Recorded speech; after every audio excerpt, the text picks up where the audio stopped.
Hello students, welcome to Gnanmanjari Vidyapeeth Online Education. I am Abhishek Goswami. I hope that you all are fine and safe at your home. So, in the last lecture we have completed our chapter number 1 from social and political life.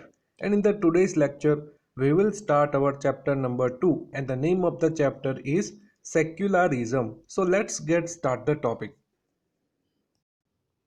So first of all, let's learn about some important situations. First of all, do you think the Saudi Arabian state interferes in the religious matters of the people? Support your answer with evidence. एक Saudi Arabia country है, क्या ये अपने religious matter पे interfere करता है? Means Saudi Arabia की जो गवर्नमेंट है ये अपनी रिलीजियस मैटर पर इंटरफियर करती है। तो आंसर है yes, the state interferes in the religious matters of the people.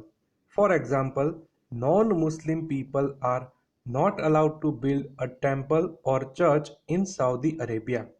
तो सऊदी अरेबिया एक मुस्लिम मेजोरिटी कंट्री है, तो यहाँ पर जो नॉन मुस्लिम है मीन्स हिंदू है या फिर कोई क्रिश्चियन है, तो उसको टेम्पल या फिर चर्च बिल्ड करने का परमिशन सऊदी अरेबिया नहीं देता। तो हम कह सकते हैं कि Saudi Arabia interferes in the religious matters of the people. Then second question, do you think the Saudi Arabian state supports one religion more than other religions? Explain. So yes, it supports Muslims more than other religions as it does not allow non-Muslims to build a temple or church or gather in a public place for prayers. तो question ये है कि क्या Saudi Arabia एक ही religion को support करता है other religion के अलावा? यस, सऊदी अरेबिया सिर्फ एक ही रिलीजन को ज़्यादा सपोर्ट करता है और ये रिलीजन है मुस्लिम। अदर रिलीजन को ज़्यादा सपोर्ट नहीं मिलता। मीन्स हम बात करें कि नॉन मुस्लिम है, वह टेम्पल या फिर चर्च बिल्डअप नहीं कर सकते और पब्लिक प्लेस पे गैदर भी नहीं कर सकते। तो हम कह सकते हैं कि सऊदी अरेबिया रिलीजियस मैटर्स पे काफ़ी इंटरफियर करता है। So, meaning of the secularism. Secularism means separation of the power of religion and the power of the state. Must remember, secularism का meaning क्या है? Separation of power of religion and the power of state. Religion और government के बीच में separation होना चाहिए। Means state government, central government कोई भी रिलीजन को सपोर्ट करनी नहीं चाहिए और दोनों का सेपरेशन होना चाहिए, कोई भी एक्टिविटी पे इंटरफियरेंस ना होना चाहिए। This is the meaning of secularism and freedom to live by one's religious beliefs और प्रैक्टिसेस। सेकंड है कि सभी पर्सन को फ्रीडम है कि वो कोई भी रिलीजियस बिलीफ को मान सकता है, कोई भी रिलीजियंस एक्टिविटी को प्रैक्टिस कर सकता है। तो ये भी है सेक्युलरिज्म का कैरेक्टर। तो आपको ये याद रखना होगा, separation of the power of religion and the power of the state, it is known as secularism. So the state should be separated from the religion to first prevent domination of the majority religion over religions। First है कि क्यों हमने religion और state को separate कर दिया? तो उसका फर्स्ट रीज़न है कि prevent domination of the majority religion over other religions. Means majority में जो है वो माइनॉरिटी को डोमिनेट ना करे, उसको कंपलसरी कोई लॉ फॉलो ना करे, इसीलिए हमें रिलीजन और स्टेट को सेपरेट रखना है। सेकेंड पॉइंट है protect the freedom of individuals to exit from their religion, embrace another religion, to interpret religious teachings differently। Means second point ये है कि कोई भी इंडिविजुअल्स, उसको ये फ्रीडम है कि वो अपने रिलीजन में से एग्जिट कर सकता है, उसे मना भी कर सकता है और अदर रिलीजन को फॉलो कर सकता है। हमारे पास फ्रीडम है कि हम कोई भी रिलीजन को कभी भी टाइम पे फॉलो कर सकते हैं, हमें कोई मना नहीं कर सकता। तो ये भी काफ़ी इंपॉर्टेंट है कि अगर हमें कोई रिलीजन चेंज करना है तो कोई हमें मना नहीं कर सकता। This is the importance of secularism. And third point, freedom to interpret religious teaching differently. Some Hindus support the practice of untouchability while some oppose it. एक सिचुएशन है कि कुछ हिंदू है जो अनटचेबिलिटी, किसी को छूना खराब है, ऐसी प्रैक्टिस इसको सपोर्ट करते हैं, और कुछ ऐसे हैं जो अपोज करते हैं. If people who support it are in power, they would allow only single interpretation of Hinduism and support untouchability. अगर ऐसे पर्सन पावर में आ गए जो टचेबिलिटी अनटचेबिलिटी को मानते हैं, तो ये ऐसा लॉ बनाएंगे कि अनटचेबिलिटी को सपोर्ट करना है. तो ये भी काफ़ी इम्पोर्टेंट है कि इसीलिए गवर्नमेंट ने क्या कहा है कि सेक्युलरिज्म, कोई भी रिलीजियस माइनॉरिटी को भी हमें उसकी जो प्रैक्टिसेस है उसको हमें बचाना है, और कोई ऐसे लॉ नहीं बनाना है जिससे कोई लोअर कास्ट को हैरान हो. Then next question, why should religion be separated from the state? क्यों रिलीजन और स्टेट को सेपरेट किया हुआ है?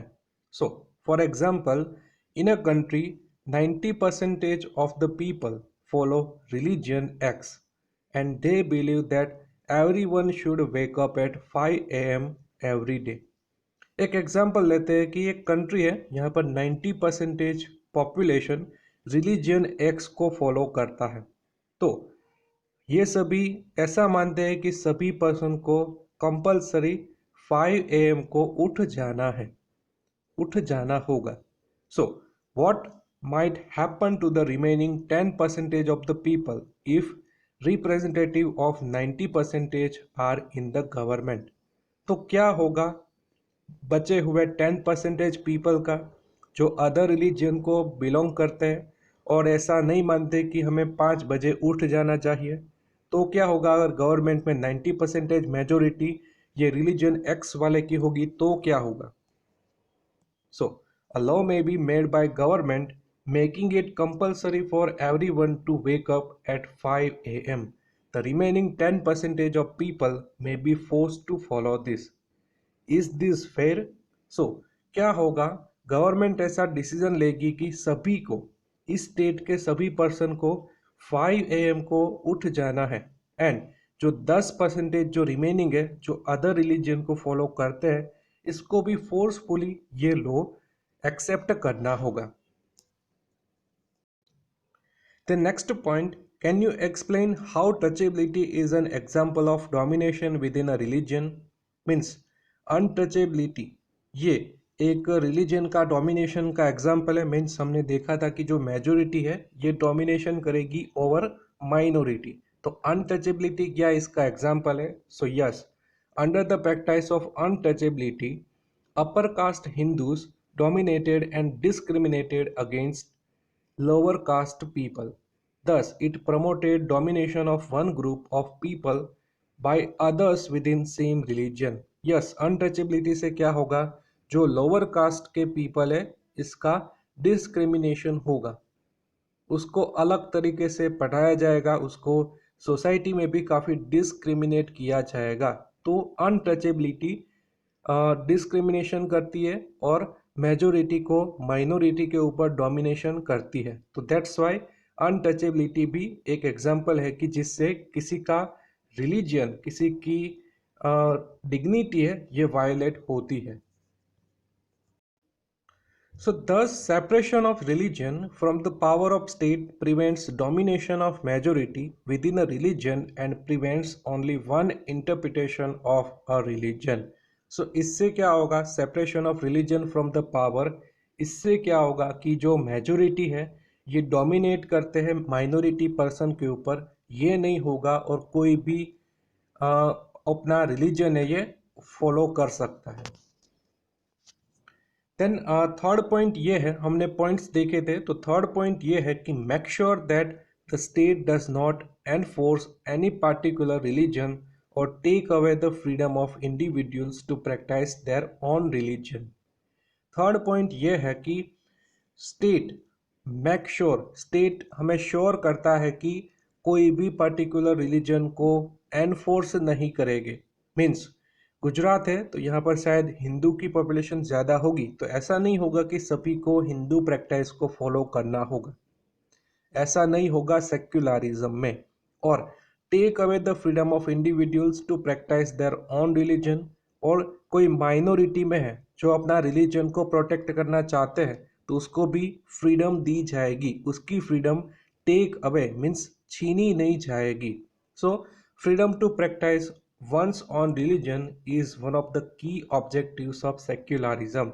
ये सेक्युलरिज्म का एक इम्पॉर्टेंट कैरेक्टर है कि freedom to practice own religion, हमें अपना रिलीजन को प्रैक्टिस करने की फ्रीडम है। मीन्स हम बात करें कि कोई माइनॉरिटी की है तो वह भी अपना रिलीजन फॉलो कर सकता है, अपनी प्रैक्टिस इसको फॉलो कर सकता है। In this picture we can see that Hindu person and some Muslim person, तो दोनों अपनी रिलीजियस प्रैक्टिस को आसानी से फ्रीडमली कैरी कर सकते हैं। So last point, what is the difference between Saudi Arabian state and Indian state. हमने पहले भी देखा था सऊदी अरेबिया जो सेक्युलरिज्म में मानने वाली नहीं थी, मीन्स ये क्या कर रही थी, कोई एक पर्टिकुलर रिलीजन को सपोर्ट कर रही थी और वो रिलीजन था मुस्लिम। But India is a secular country, India does not promote any one religion but treats all religion equally. तो दोनों के बीच में डिफरेंस है कि Saudi Arabia supports only one religion, but India does not promote any one religion but treats all religion equally. Then second, Saudi Arabia interferes in the religious matters and India does not interfere in the religious matters, allows people to follow and practice any religion of their choice.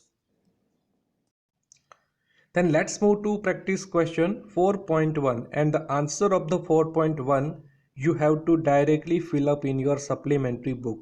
So fill in the table given below. यहाँ पर 3 boxes है, situation, what kind of state is this, secular or non-secular, and third box है why do you think so. So first situation, Saudi Arabia asks citizen to follow only Islam. First situation ये है कि Saudi Arabia citizens को ये कहता है कि आप सिर्फ और सिर्फ इस्लाम को फॉलो कीजिए। तो what kind of the state is this, so this is non secular state, because secular state होगा तो कोई भी पर्सन को फ्रीडम है कि वो कोई भी रिलीजन को फॉलो कर सकता है। So why do you think so, the state does not allow people to choose a religion of their choice. तो यहाँ पर क्या होगा कि स्टेट गवर्नमेंट है, ये क्या करेगी, कोई भी अदर पर्सन जो माइनॉरिटी में इसको अपना रिलीजन फॉलो करने नहीं देगी। Then second situation, the USA treats all religions as equal.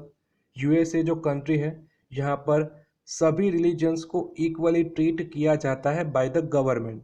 So what kind of state is this, it is secular state, because secular state में ये होता है कि सभी रिलीजन को इक्वली ट्रीट किया जाएगा। So why do you think so, all religions are given equal respect, और इससे क्या होगा कि सभी रिलीजन्स को इक्वल रिस्पेक्ट मिलेगी। Then third condition, Bhutan has declared Buddhism the official religion of the country. Bhutan एक कंट्री है, हमारा नेबर कंट्री है, और इसने ये डिक्लेयर किया था कि बुद्धिज्म है ये हमारा ऑफिशियल रिलीजन है। So what kind of the state is this, it is the non secular state, because यहाँ पर बुद्धिज्म को काफ़ी बढ़ावा दिया हुआ है, उसने अपना ऑफिशियल रिलीजन भी डिक्लेयर कर दिया है। So that's why state promotes one religion as official religion. इससे क्या होगा कि ये सिचुएशन ऐसी है कि यहाँ पर कोई एक पर्टिकुलर रिलीजन को काफ़ी प्रमोट किया जा रहा है, मीन्स बुद्धिज्म को काफ़ी प्रमोट किया जा रहा है in Bhutan. Then fourth situation, the Indian state does not interfere in the religious lives of the people. हमारे इंडिया की बात करें तो हमारे इंडिया में कोई भी रिलीजियंस को इंटरफियर नहीं करते हमारी जो इंडियन गवर्नमेंट है। Then what kind of state is this, so India is a secular country, हमारे इंडिया में सेक्युलर कंट्री है, मीन्स हम कोई भी माइनॉरिटी को डिस्टर्ब नहीं करते। जो स्टेट गवर्नमेंट होती है ये कोई भी रिलीजन को इंटरफियर नहीं करती। So why do you think so? State does not interfere in the religious matters. People can practise any religion of their choice. So इससे क्या होगा, स्टेट कभी भी रिलीजियस मैटर्स में इंटरफियर नहीं करेगा। एंड सेकंड है कि people can practise any religion of their choice. Then let's move to our next topic, and it is secularism in India. So, three objectives of secularism. We have learned about three objectives of secularism. First, preventing the domination of one religious community over other. Second, preventing the domination of a few by majority within a religious community. Third, allowing every individual the right to follow and practice a religion of their choice. Then strategies to achieve secularism. Secularism को achieve करने के लिए क्या करना होगा? First strategy, distancing itself from religion. This means that government does not promote or support any one particular religion but treats all as equal. Distancing itself from religion means जो government है ये religion से distancing बना लेगी। Means ये कोई एक particular religion को प्रमोट भी नहीं करेगी, सपोर्ट भी नहीं करेगी, सभी को इक्वली ट्रीट करेगी। सो how is the state distancing itself from religion in this case? तो इस केस में हम देखें कि स्टेट है वो किस तरीके से रिलीजन पे डिस्टेंसिंग करेगी। कौन कौन से ऐसे पॉइंट्स हो गए? So by not celebrating religious festivals of any religion within the premises of government school. The state indicates that it does not support any religion in particular. First होगा कि कोई भी गवर्नमेंट स्कूल है यहाँ पर कोई फेस्टिवल्स, रिलीजियस फेस्टिवल्स को celebrate नहीं किया जाएगा ऑन द बेसिस ऑफ कि हम कोई भी एक रिलीजन को सपोर्ट कर रहे हैं। Then it rather gives a holiday on all religious occasions so that students can celebrate their religious festivals the way they want at home. तो क्या होगा कि इसके अलावा गवर्नमेंट ये करेगी कि कोई भी रिलीजियस हॉलीडे है तो उस टाइम पे स्टूडेंट्स को हॉलीडे दे देगी, छुट्टी दे देगी। तो इससे क्या होगा, स्टूडेंट अपने आप अपने घर जाके कोई भी फेस्टिवल है ये सेलिब्रेट कर सकते हैं। Then strategy number 2, strategy of non interference.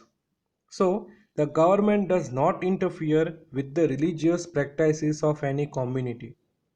Strategy of non interference क्या कहती है कि गवर्नमेंट कभी भी कोई भी रिलीजियस प्रैक्टिसेस पे इंटरफियर नहीं करेगा। So why does the government not force Sikhs to wear a helmet while driving a two-wheeler? हम सब जानते हैं कि helmet it is compulsory for all, but Sikh community के जो पर्सन है उसको हेलमेट पहनना कंपलसरी नहीं है। तो उसके पीछे गवर्नमेंट का क्या रीज़न होगा? तो the government recognises that wearing a pugri turban is an important religious practice of Sikhs. In order to not interfere with this, it allows an exception in the law. हम सब जानते हैं कि जो सिख पर्सन है ये पागड़ी पहनते हैं और इससे क्या होगा, पागड़ी पहनेंगे और इसके ऊपर हेलमेट भी पहनेंगे तो ये कंफर्टेबल सिचुएशन नहीं होगी। दैट्स वाई गवर्नमेंट ने सोचा कि हम कोई भी कोई भी इम्पोर्टेंट रिलीजियस प्रैक्टिसेस है तो इसको भी हमें प्रमोट करना होगा। मीन्स कोई भी पर्सन की रिलीजियस प्रैक्टिसेस को की डिग्निटी को वायलेशन नहीं करना है। दैट्स वाई गवर्नमेंट ने क्या कहा कि हम ये रिलीजियस प्रैक्टिस पे इंटरफियर नहीं करेंगे और हमने एक लॉ में एक्सेप्शन बना दिया कि सिख पर्सन है जो हेलमेट नहीं पहनेंगे तो चलेगा, क्योंकि वो ऑलरेडी एक पागड़ी तो पहनते हैं। Then strategy number 3, strategy of intervention. हमने अभी देखा कि इंटरफियर नहीं करेगी गवर्नमेंट, तो इंटरवेंशन कई तरीके से करेगी। सो We have studied that the state does not interfere in the religious matters of the people, but the Indian state intervenes in religious matters in two cases. हमने देखा कि गवर्नमेंट कभी भी रिलीजियस मैटर्स पे इंटरफियर नहीं करती है, but ऐसे दो केसेस है जहां पर इंडियन स्टेट गवर्नमेंट intervention करती है. First of all, case number 1, to support religious minorities to set up their own schools and colleges. जो भी माइनॉरिटी की जो भी माइनॉरिटी है उसको रिलीजियस सपोर्ट मिले, इसीलिए गवर्नमेंट स्कूल और कॉलेजेस का सेटअप करते हैं. यहाँ पर रिलीजियस नॉलेज दिया जाता है माइनॉरिटी को. जैसे मुस्लिम की बात करें तो मदरसा, यहाँ पर क्या है कि गवर्नमेंट उसको फंडिंग देती है for the setup of college and schools. Then second है कि to uphold fundamental rights when they are violated by religious practices. कभी भी स्पेशली हम हिंदू रिलीजन की बात करें तो अनटचेबिलिटी काफ़ी फेमस पॉइंट है रिलीजियस मामले के देखें तो क्या है कि हिंदू में कई ऐसे पर्सन है जो मानते हैं कि अनटचेबिलिटी को सपोर्ट करना चाहिए, बट यहाँ पर गवर्नमेंट इंटरवेंशन करेगी. So the government ban untouchability as it violates to the right to equality. यहाँ पर राइट टू इक्वालिटी का पॉइंट आ जाएगा कि सभी पर्सन गवर्नमेंट के लिए इक्वल है, हमारे लिए भी इक्वल होने चाहिए, तो गवर्नमेंट अनटचेबिलिटी को बैन करेगी. तो यहाँ पर हम कह सकते हैं कि गवर्नमेंट ने एक रिलीजियस प्रैक्टिस है, एक रिलीजियस पॉइंट है, यहाँ पर इंटरवीन किया, बिकॉज यहाँ पर एक पॉइंट है कि यहाँ पर राइट टू इक्वालिटी भी वायलेट होती है. लाइक लोअर कास्ट और अपर कास्ट के बीच में डिस्क्रिमिनेशन हो रहा है, तो इसको भी इक्वल करना, इसको भी सॉल्व करना गवर्नमेंट को जरूरी है. Then let's move to practice question 5.1. सो यहाँ पर 3 बॉक्सेस है और आपको ये आंसर अपनी सप्लीमेंट्री बुक में फिलअप करने होंगे. अगर ये आंसर फिट नहीं होता तो आप अपनी फेयर बुक पे भी लिख सकते हो. सो फर्स्ट है कि strategy distancing from religion. Example of application of the strategy, like government schools do not celebrate any religious festivals in their premises. तो डिस्टेंसिंग फ्रॉम रिलीजन, इसका एग्जाम्पल क्या है कि गवर्नमेंट क्या करती है इसको प्रमोट करने के लिए. तो गवर्नमेंट क्या करेगी, स्कूल लेवल पे कोई भी रिलीजियस फेस्टिवल्स को सेलिब्रेट नहीं करेगी, बट क्या करेगी गवर्नमेंट उस टाइम पे जो भी हॉलीडे है ये डिक्लेयर कर देंगे और स्टूडेंट है वो अपने घर जाके ये फेस्टिवल को एंजॉय कर सकते हैं. सो how it helps in achieving secularism. इससे सेक्युलरिज्म को कैसे बढ़ावा मिलेगा. So it shows that the government treats all religions equally and does not promote any one in particular. इससे हमें पता चलता है कि गवर्नमेंट सभी रिलीजन्स को इक्वली ट्रीट कर रहा है और कोई भी एक रिलीजन को प्रमोट नहीं कर रहा. Then second strategy, non interference in the religious matters. So example of the application of the strategy, allowing a Sikh person to ride his bike without helmet, since it is not possible to wear a helmet over the turban which is symbol of the religion he follows. तो यहाँ पर है कि non interference, government कोई भी religious matters पे interference नहीं करेगा. जैसे कि एग्जांपल है कि सिख पर्सन है, इसको कंपलसरी नहीं है कि वो हेलमेट पहने, क्योंकि वो ऑलरेडी एक टर्बन मीन्स पागड़ी पहनते हैं, तो हेलमेट पहनेंगे तो अनकंफर्टेबल सिचुएशन होगी. दैट्स वाई गवर्नमेंट ने क्या कहा कि सिख पर्सन को अलाउ किया कि आप बाइक विदाउट हेलमेट चला सकते हो. So how it helps in achieving secularism. इससे सेक्युलरिज्म कैसे अचीव होगी. So it allows every individuals to follow and practice any religion of his और हर चॉइस. सो इससे क्या होगा कि कोई भी इंडिविजुअल जिसको जो भी रिलीजन को फॉलो करना है, प्रैक्टिस करना है, वह कर सकता है. Then third point, intervention means government कौन से ऐसे पॉइंट होगी जहां पर इंटरफियर भी करेगी. सो गवर्नमेंट फंडिंग अब मदरसा. गवर्नमेंट क्या करती है, मदरसा को फंडिंग करती है फॉर द सेटअप ऑफ मदरसा. तो ये एक इंटरफियरेंस है. And how it helps in achieving secularism. So this shows that government supports all religious equality. So यहाँ से हमें पता चलता है कि जो माइनॉरिटी है इसको भी हमें फंडिंग दे के सपोर्ट करना है कि आप अपना रिलीजन को प्रोटेक्ट कर सकते हो. Then let's move to practice question 5.2. So in your notebook, identify and write in which of the following cases the Indian state can intervene in religious matters. तो यहाँ पर 3 sentences है in your practice question 5.2. आपको क्या करना है, ऐसा sentence choose करना है जो गवर्नमेंट रिलीजियस मैटर्स में जो इंटरवेन कर रही है इसको बता रहा है. तो यहाँ पर आपको डायरेक्टली टिक मार्क करना होगा. जो भी ब्लू सेंटेंस होगा ये आपको अपनी सप्लीमेंट्री बुक में टिक मार्क करना होगा, because in this sentence we can see that the Indian state can intervene the religious matters. That's why you have to tick mark in your supplementary book blue words. So first of all sentence है कि people following particular religion fast on few special occasions. तो यहाँ पर कोई intervene हमें नहीं देखने को मिल रहा. जो भी है पर्टिकुलर रिलीजन अपने आप अपने तौर पे फास्ट रख सकती है on special occasions. But B sentence क्या कहता है, people following a particular religion are not sending their daughters to school. Situation है कि जो कोई एक पर्टिकुलर रिलीजन फॉलो कर रहा है उस रिलीजन में ऐसी बिलीफ है कि डॉटर्स को स्कूल में नहीं भेजा जाएगा. So the government can intervene in the case because it is the violation of fundamental right to education. तो गवर्नमेंट यहाँ पर इंटरवीन करेगी कि यहाँ पर फंडामेंटल राइट टू एजुकेशन इसका वायोलेशन हो रहा है. मीन्स इंडिया में 6 to 14 ईयर के कोई भी स्टूडेंट है इसको कंपलसरी और फ्री एजुकेशन दिया जाएगा.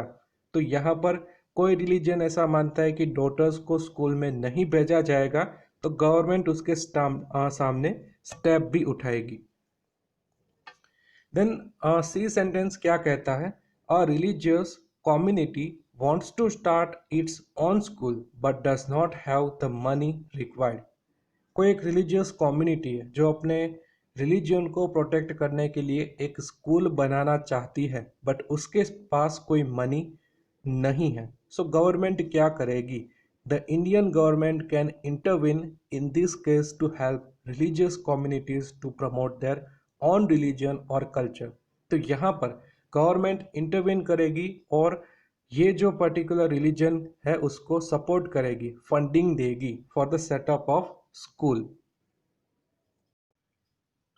Then let's move to practice question 5.3. 5.3 question is based on NCERT textbook. So directly आपको इसके आंसर लिख लेने हैं. So question है कि do you think that the law passed by France is against the objectives of a secular state? So answer है yes, I think the law passed by France is against the objectives of secular state. This is because it is an instance where the state is interfering to prevent people from practicing their religion as they would like to. So situation ऐसी है कि France इसने secularism के against जाके एक law बनाया और law ऐसा कहता है कि गवर्नमेंट इंटरफियर करेगी. मीन्स गवर्नमेंट जो भी कहेगी आपको ये रिलीजन को फॉलो करना होगा. तो ये एक सेक्युलरिज्म को अपोज करता है कि कोई भी गवर्नमेंट इंटरफियंस नहीं कर सकती अपनी रिलीजियस मैटर्स में. देन सेकंड है कि do you think the Indian state can pass such a law, why और वाई नॉट. क्या आपको लगता है कि इंडियन गवर्नमेंट ऐसे लॉ पास कर सकती है, लाइक इंडियन गवर्नमेंट ऐसा कह दे कि हम जो कहे यही रिलीजन सभी को फॉलो करना है. So the Indian state can not pass such a law. This is because it follows a policy of non interference in the religious matters. It can not pass any law that directly influence how people are going to practice their religion. So Indian state कभी भी ऐसे law पास नहीं कर पाएगी because हमारी policy क्या है, non interference इन religious matters. हम कोई भी रिलीजियस मैटर्स पे इंटरफियर नहीं करेंगे. और अगर ये पास हो गया तो डायरेक्टली इन्फ्लुएंस इसका होगा पीपल में कि जो माइनॉरिटी है इसका क्या होगा. That's why Indian state can not pass such a law. So this is about our chapter number 2. I hope you understood very well about all the points, all the topics from the secularism, and if you have any doubts regarding all the points, you can ask me anytime. So now this is end of the video. In the next video we will start our chapter number 3. So तब तक के लिए stay home, stay safe. Thank you.